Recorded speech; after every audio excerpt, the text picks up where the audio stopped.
Good morning. Happy Wednesday. So today's thought also came out of James chapter 1. Yesterday I talked a little bit about our attitude towards temptation, or trial rather. And today I'm going to hit sort of the same thing. Chapter 1 verse 13 and 14 says, "Let no man say when he is tempted, I am tempted of God, for God cannot be tempted with evil, neither tempteth he any man. But every man is tempted when he is drawn away of his own lusts and enticed." Well, so I got to thinking about the trial of our faith and the temptation of our flesh, and those two things are not the same.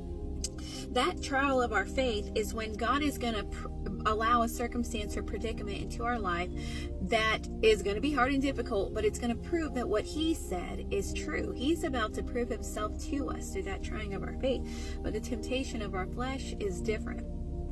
That whatever the trial may be or the temptation may be, that right there is going to incite us, just like the verse said. It says away of his own lust and entice. That temptation of our flesh is going to incite our sinful lust, our wicked desires, our filthy, dirty heart, our carnal wants and needs. And it's also going to prove our constant need of God, because you see, we can't necessarily get rid of our wickedness. We cannot yield to it. We can put it to death the best that we can, but every day we wake up, we have to die daily. So this is something that walks around with us. I just want to show you that those two things are separate. So what is God going to do? Let's look at 1 John 2. It tells us in 1 John 2, 16, "For all that is in the world, the lust of the flesh, the lust of the eyes, and the pride of life is not of the Father, but is of the world." Okay? Those things didn't come from him. Think about all the way when Eve was in the garden and she was perfect, and she still was tempted to have more knowledge, to be like as unto a God. Those things are within us. God isn't tempting them with us. And then I wanted to turn over to 1 Corinthians 10, 12 and 13. He tells us here, "Wherefore, let him that thinketh he standeth take heed lest he fall." None of us, we're all going to go through times of temptation, and at any point in time, we're one step away, one decision away from making the worst decision of our life, from falling into that temptation. So wherefore let him that thinketh he standeth take heed lest he fall. There hath no temptation taken you, but such as to come to man. But God is faithful, who will not suffer you to be tempted above that you are able, but will with the temptation also make a way to escape, that you may be able to bear it. Okay, God is not going to just leave us in a situation that it's going to overtake us. He is going to give us opportunity to get past that, to overcome that. And so with these things said, okay, I want to go back to James.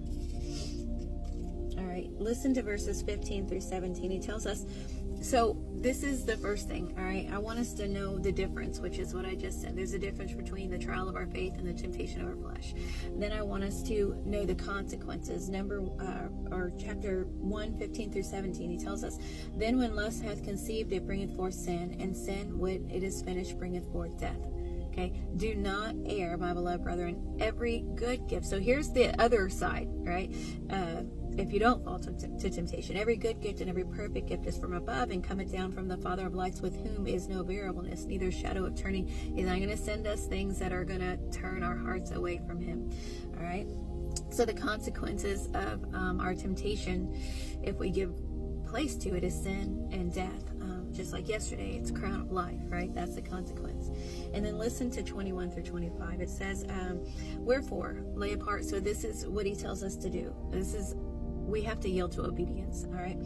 He says, "Wherefore lay apart all filthiness and superfluity of naughtiness." That's excess sinfulness, right? Excess sin. "And receive with meekness the engrafted word, which is able to save your souls. But be you doers of the word, and not hearers only, deceiving your own selves. For if any be a hearer of the word and not a doer, he is like unto a man beholding his natural face in a glass. For he beholdeth himself and goeth his way, and straightway forgetteth what manner of man he was.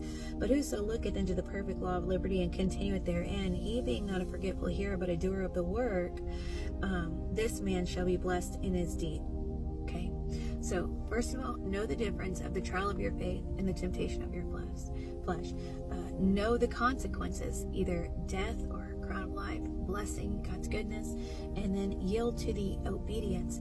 Take on with meekness the engrafted word. Call upon God. He's made a way of escape. We do not have to fail. We do not have to fall victim, okay? I hope this helps. Be blessed.